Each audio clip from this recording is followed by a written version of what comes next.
Good morning student. Class 9 के सभी students का मैं मुनीलाल सर अपने YouTube चैनल पर स्वागत करता हूं। डियर स्टूडेंट्स, यदि आप इस चैनल को पहली बार देख रहे हैं तो आप इसे सब्सक्राइब कर लें, साथ ही साथ बेल आइकन प्रेस करें ताकि हर वीडियो का नोटिफिकेशन आपको सबसे पहले मिले। डियर स्टूडेंट्स, इसके पहले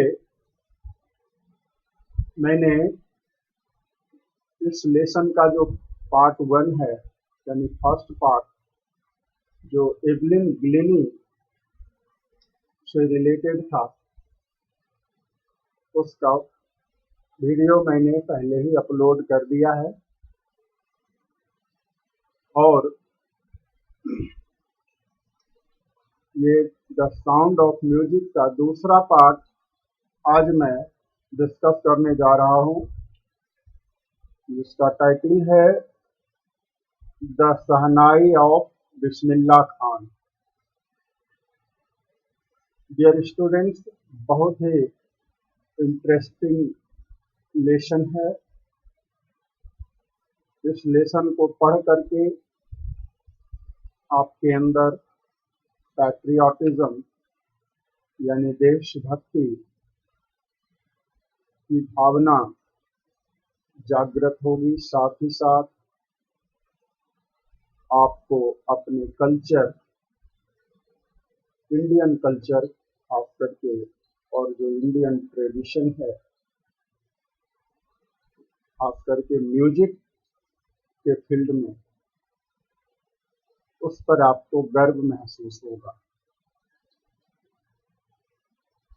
जैसा कि नाम से ही पता चल रहा है, बिस्मिल्लाह खान जो कि शहनाई के उस्ताद माने जाते थे, शहनाई के बादशाह थे,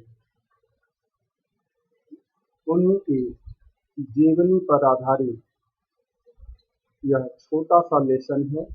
बड़ा ही इंटरेस्टिंग लेसन है, इसे ध्यान से सुनेंगे और एक एक लाइन, एक एक वर्ड को आप ध्यान से सुनें और समझें।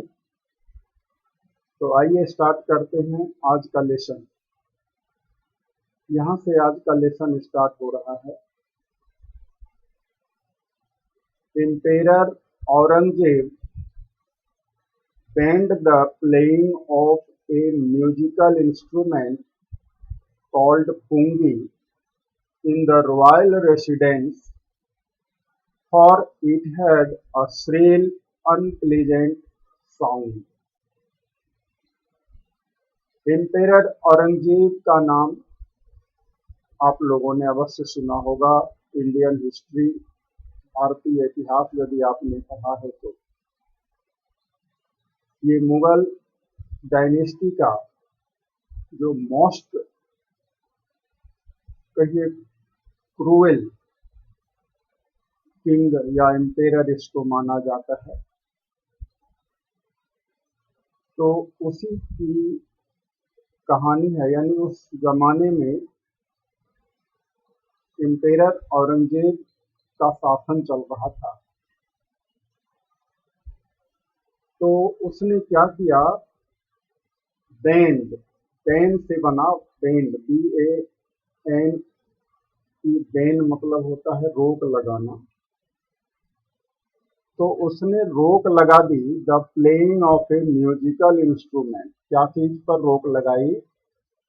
एक ऐसे म्यूजिकल इंस्ट्रूमेंट यानी ऐसे वाद्य यंत्र, म्यूजिकल इंस्ट्रूमेंट यानी वाद्य यंत्र, संगीत से संबंधित जो यंत्र है, ठीक है, उसको बजाने पर, प्ले मीन्स यहाँ खेलना नहीं, बजाना, तो उस यंत्र को बजाने पर प्रतिबंध लगा दिया और उस इंस्ट्रूमेंट का नाम था पुंगी।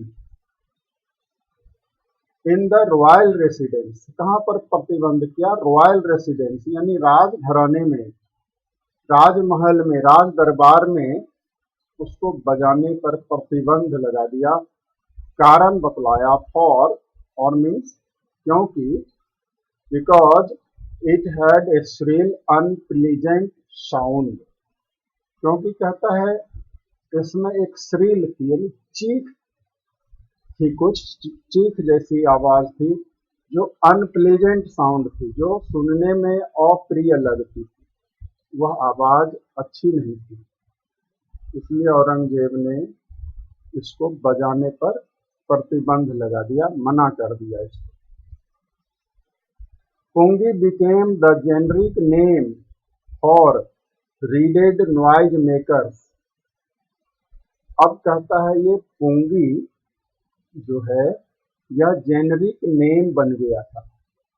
जेनरिक नेम मतलब होता है जो पूरे क्लास का यानी पूरे समुदाय का प्रतिनिधित्व करने वाला जो नाम है उसको हम लोग जेनरिक नाम यानी जेनरिक नेम या कहिए पूरे ग्रुप या समुदाय को रिप्रेजेंट करने वाला नाम था पुंगी। और ये किसका नाम पड़ा? एक reeded, reed R double E D, reed means एक तरह की पतली सी बांस जैसी जो छड़ी या कहिए बांस जैसा जो पौधा होता है जिससे बांसुरी वगैरह बनती है, जो अंदर से होलो होता है, खोखला होता है, उसको रीड कहते हैं। तो रीडेड नॉइज मेकर, चूंकि यह रीड से बनता था पुंगी तो इसको नॉइज मेकर्स इसीलिए क्योंकि इसकी आवाज अच्छी नहीं थी, नॉइज यानी शोर, मेकर्स करने वाला, तो इस नॉइज मेकर्स को लोग पुंगी कहने लगे। यानी जितने भी नॉइज मेकर्स थे पुंगी की तरह अप्रिय आवाज निकलने वाले जितने भी इंस्ट्रूमेंट्स थे, ठीक है, इसलिए जेनरिक शब्द यहाँ यूज किया कि इस तरह के जितने भी इंस्ट्रूमेंट्स थे सबको पुंगी कहा जाने लगा। यानी पुंगी का मतलब ही हो गया कि ऐसा इंस्ट्रूमेंट जिसका साउंड जो है अनप्लीजेंट है, अप्रिय है। तब few had thought that it would one day be revived। अब कहता है few यानी बहुत कम लोग, यानी लोगों को, कम लोगों को ऐसी उम्मीद थी, हैड थॉट यानी बहुत कम लोगों ने ऐसा सोचा था उस समय, that it would one day B revived कि किसी न किसी दिन क्या होगा, यह रिवाइव होगा। रिवाइव होना, पुनर्जीवित होना, ठीक है। तो यह पुंगी फिर से जीवित हो पाएगा, इस तरह की उम्मीद, इस तरह के विचार बहुत कम लोगों के थे। A barber of a family of professional musicians who had access to the royal palace decided to improve the tonal quality of the pungi। अब देखिए डियर स्टूडेंट्स, बड़ा इंटरेस्टिंग स्टोरी यहाँ पर पुंगी से रिलेटेड बताई गई। क्या कि a barber of a family of professional musicians, ठीक है, परिवार था बार्बर का यानी नाई जिसको कहते हो, तो नाई का परिवार था, लेकिन वह प्रोफेशनल म्यूजिशियंस था। उनके परिवार में सभी लोग पेशेवर, प्रोफेशनल जो पेशेवर, जिनका म्यूजिक पेशा है, व्यवसाय है, उसको प्रोफेशनल कहेंगे। तो प्रोफेशनल म्यूजिशियन का परिवार था, पूरा परिवार जो था उस बार्बर का, वो क्या था? प्रोफेशनल म्यूजिशियन था।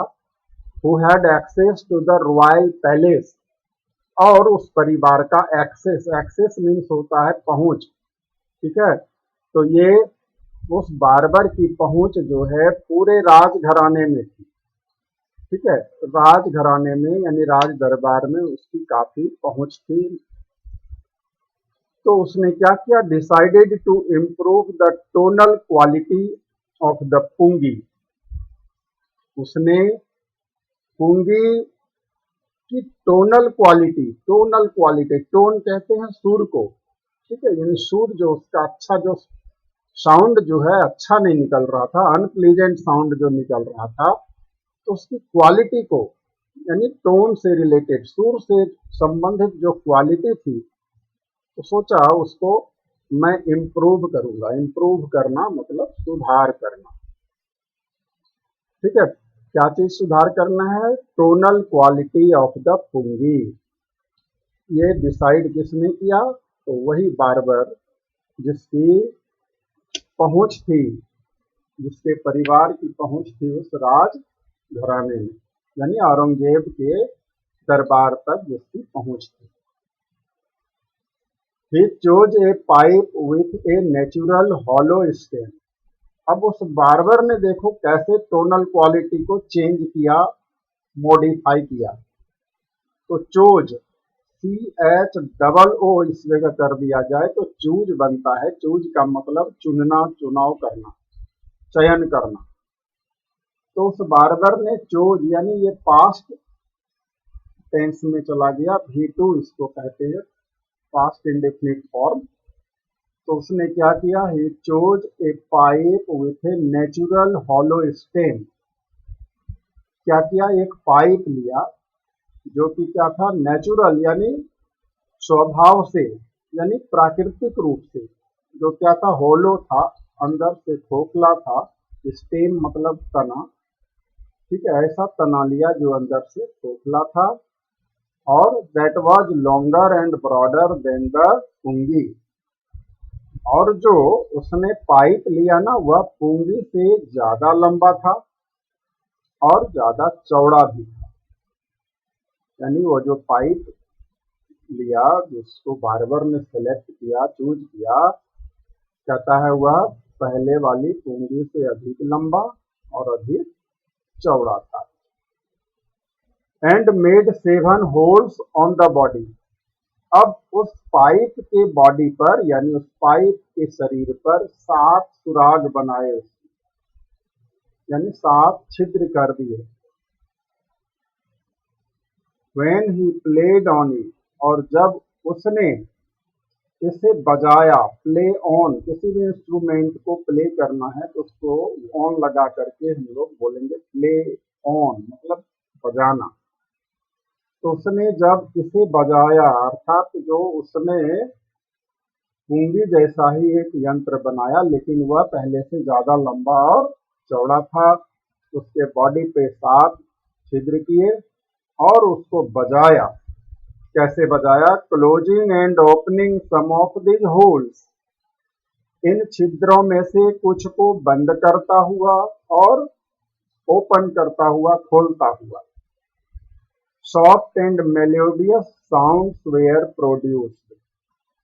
तो क्या हुआ परिणाम, सॉफ्ट एंड मेलोडियस, बहुत ही मुलायम, कोमल, सॉफ्ट, और मेलोडियस, मधुर, कर्णप्रिय जो है म्यूजिक, संगीत उत्पन्न हुआ, प्रोड्यूस हुआ, निकला जो, यानी उसी बार्बर के बनाए हुए पुंगी से अब कैसा टोन, कैसा म्यूजिक निकला, मेलोडियस और soft. He played the instrument before the royalty। अब कहता है उस इंस्ट्रूमेंट को, यानी वही बार्बर ने जो इंस्ट्रूमेंट बनाया है, अभी तक नाम उसका नहीं रखा गया है, इसलिए इंस्ट्रूमेंट ही हम बोलेंगे अभी तक। तो उसने क्या किया, इस इंस्ट्रूमेंट को, यानी इस उपकरण को, इस यंत्र को जो बार्बर ने बनाया था, रॉयल्टी के सामने, अर्थात राज दरबार में जो बादशाह थे और जो भी बड़े बड़े मंत्री संतरी थे, उनके सामने इसे बजाया। Everyone was impressed. तो नतीजा क्या निकला कि सब के सब इम्प्रेस्ड हो गए, यानी खुश हो गए, प्रसन्न हो गए। The instrument so different from the pungi had to be given a new name. अब कहता है यह जो इंस्ट्रूमेंट था, यह जो वाद्य यंत्र था, यह पुंगी से तो बिल्कुल भिन्न था। सो डिफरेंट, काफी भिन्न था पुंगी से, क्योंकि ज्यादा लंबा था, ज्यादा चौड़ा भी था। तो भाई to be given a new name, तो अब इसका नाम भी नया होना चाहिए था। एज द स्टोरी गोज, अब कहता है कहानी के अनुसार, जैसा कि कहानी बताती है, बयां करती है। Since it was first played in the Shah's chambers, कहानी क्या बताती है कि चूंकि प्रथम बार, फर्स्ट टाइम जो है, इसको शाह मीन्स इम्पेरर यानी औरंगजेब, औरंगजेब के चैम्बर्स में, उनके कक्ष में इसे बजाया गया था। एंड वॉज प्लेड बाय अ नाई, और किसने बजाया था, तो नाई ने, यानी बार्बर को हिंदी में नाई बोलते हैं, तो नाई के द्वारा इसे बजाया गया था। इसलिए क्या हुआ, the instrument was named the shehnai, तो इंस्ट्रूमेंट का नाम यानी इस वाद्य यंत्र का नाम रख दिया शहनाई। दो शब्द हो गया, शह मतलब शाह से हो ले लिया शह, और नाई जो नाई ने बनाया इसे, तो शहनाई इसका नाम पड़ गया। तो याद रखना, आगे इससे क्वेश्चन पूछा जाएगा कि how did shehnai get its name. Next paragraph देख लीजिए, ये आपका पुंगी है, बीच में देखिए काफी खुला हुआ गोल जैसा है, और ये देखिए शहनाई का यहाँ चित्र है आपका, ये बार्बर ने इसी तरह का डिजाइन वाला बनाया था। The sound of the shehnai began to be considered auspicious, अब कहता है यह जो इतना अच्छा साउंड निकला, इतनी अच्छी आवाज निकली उस शहनाई से कि लोग अब इसको ऑस्पिशियस मानने लगे, यानी ऑस्पिशियस मीन्स होता है शुभ, ये ऑस्पिशियस शब्द याद रखना है, शुभ मानने लगे लोग इसको, शहनाई की आवाज को शुभ माना जाने लगा। And for this reason it is still played in temples, और यही कारण है कि आज भी स्टिल यानी अब भी ये प्ले किया जाता है, बजाया जाता है इन टेम्पल्स मंदिरों में, और and is an indispensable, indispensable याद रखना है, इनडिस्पेंसेबल मीन्स अनिवार्य, इम्पोर्टेंट, कंपल्सरी, कंपोनेंट, कंपोनेंट मतलब उपकरण, ठीक है, या औजार, इंस्ट्रूमेंट जो कहिए, एक इनडिस्पेंसेबल कंपोनेंट बन गया, एक अनिवार्य हिस्सा बन गया, क्या, of any north Indian wedding, कोई भी नॉर्थ इंडियन वेडिंग का, यानी उत्तर भारतीय शादी का यह शहनाई क्या बन गया, इनडिस्पेंसेबल कंपोनेंट, यानी अनिवार्य हिस्सा, अनिवार्य अंग बन गया, यानी बिना शहनाई की शादी नहीं होती थी। In the past the shehnai was part of the नौबत, और कहता पीछे चले जाएं यदि इतिहास में, तो कहता यह शहनाई जो था नौबत का एक हिस्सा हुआ करता था। नौबत, नौबत मतलब 9 तरह का वाद्य यंत्र राज दरबार में बजाए जाते थे, ठीक है, तो उनको मिला करके नाम दिया गया नौबत, तो नौबत का एक हिस्सा बन गया ये शहनाई। ट्रेडिशनल इंसेंबल ऑफ 9 इंस्ट्रूमेंट, देखिए यहाँ क्लियर भी कर दिया, जो कि परंपरागत इंसिम्बल था। इंसिम्बल मीन्स क्या होता है, प्रतीक, ऑफ 9 इंस्ट्रूमेंट, ठीक है, 9 वाद्य यंत्रों का एक तरह से प्रतीक बन गया, ये प्रतीक था ये नौबत। फाउंड एट रॉयल कोर्ट, और कहता है इसको राज कोर्ट में, राज दरबार में, रॉयल कोर्ट में इसको जगह मिल गई पुंगी को, अब यानी शहनाई को, अब पुंगी तो नाम नहीं रहा, शहनाई का नाम है अब। Till recently it was used only in temples and weddings, और हाल फिलहाल तक, रिसेंटली अभी अभी हाल फिलहाल तक इसका उपयोग लोग मंदिरों में किया करते थे और शादियों में भी किया करते थे। The credit for bringing this instrument onto the classical stage goes to उस्ताद बिस्मिल्लाह खान। और कहता है यह जो क्रेडिट है, क्रेडिट यानी श्रेय, क्या क्या श्रेय किस बात का, फॉर ब्रिंगिंग दिस इंस्ट्रूमेंट, कि इस उपकरण को on to the classical stage, classical stage यानी शास्त्रीय मंच, क्लासिकल कहते हैं शास्त्रीय संगीत को, जो हमारा ट्रेडिशनल म्यूजिक है, तो उस म्यूजिक के मंच तक लाने का जो श्रेय है, क्रेडिट है, वह किसको जाता है, उस्ताद बिस्मिल्लाह खान को जाता है। यानी बिस्मिल्लाह खान ने शहनाई को इतना पॉपुलर बनाया कि यह क्लासिकल स्टेज तक पहुंच गया। यानी जहां जहां भी शास्त्रीय संगीत का सम्मेलन होता था तो वहां एक इंस्ट्रूमेंट शहनाई भी होती थी। Next paragraph, as a 5 year old, अब यहाँ से बिस्मिल्लाह खान की थोड़ी सी जीवनी है, छोटी सी। As a 5 year old Bismillah Khan played gilli danda near a pond in the ancient state of Dumraon in Bihar.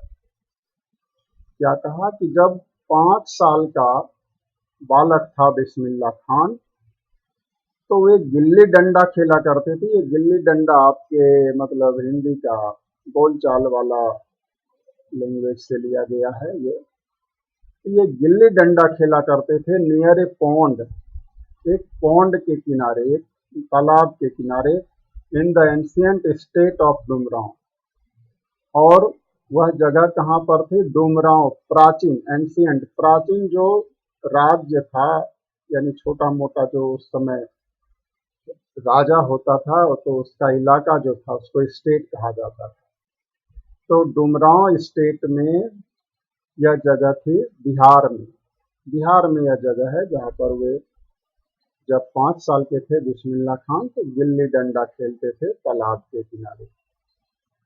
He would regularly go to the nearby Bihari Ji temple to sing the Bhojpuri Chaita. अब क्या करता था बिस्मिल्लाह खान कि लगातार, रेगुलरली यानी नियमित रूप से, पास के एक मंदिर था बिहारी जी का मंदिर, वहां जाते थे और भोजपुरी चैता गाया करते थे। चैता ये लोक गीत है, जैसे फागुन मास में फाग गाया जाता है, उसी तरह से ये चैत महीने में गाया जाने वाला लोक गीत की एक विधा है चैता। तो भोजपुरी ये भाषा है भोजपुरी, तो भोजपुरी भाषा में ये चैता गाते थे। बच्चा था उस समय 5 साल का। At the end of which he would earn a big laddu weighing 1.25 kg।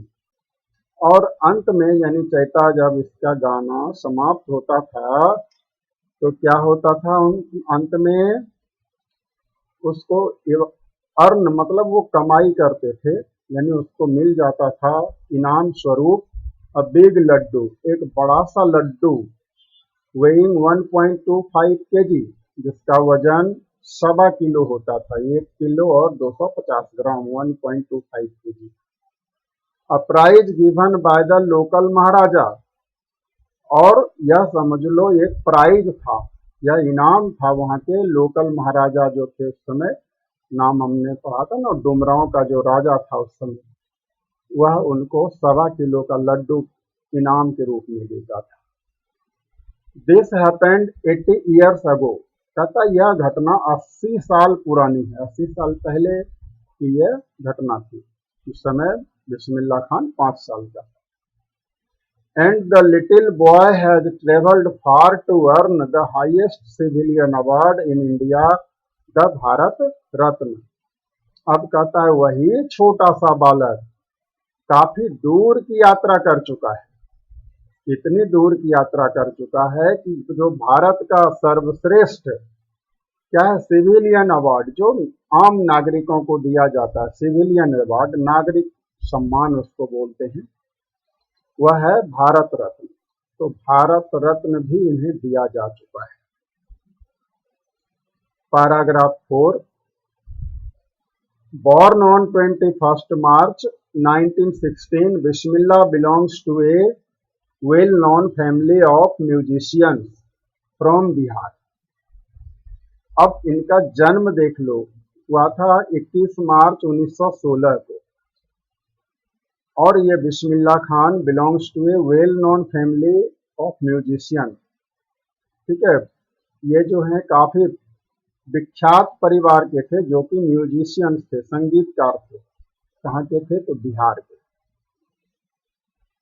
यानी बिहार के नामी ग्रामी संगीतकार परिवार का यह लड़का बिस्मिल्लाह खान था, जिसका जन्म हुआ 21 मार्च 1916 को।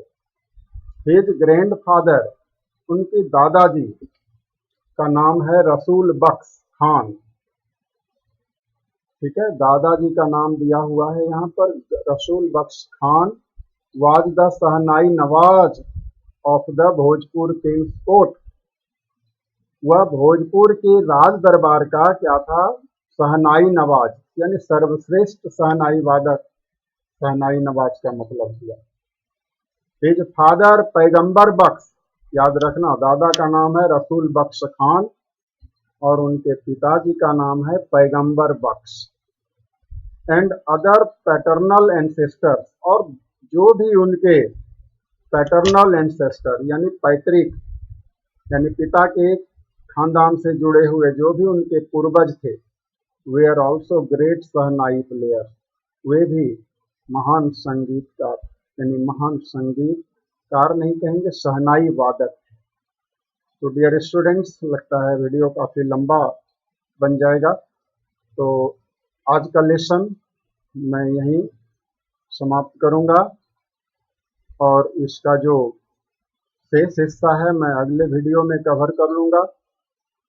तब तक आप मन लगाकर पढ़ाई करते रहें, और यदि यह वीडियो आपको अच्छा लगे तो इसे लाइक करें, अपने दोस्तों को शेयर करें, और कुछ भी आपको मन में डाउट हो, क्वेश्चन हो, तो उसे कमेंट बॉक्स में लिखिए। Thank you. जय हिंद, जय भारत।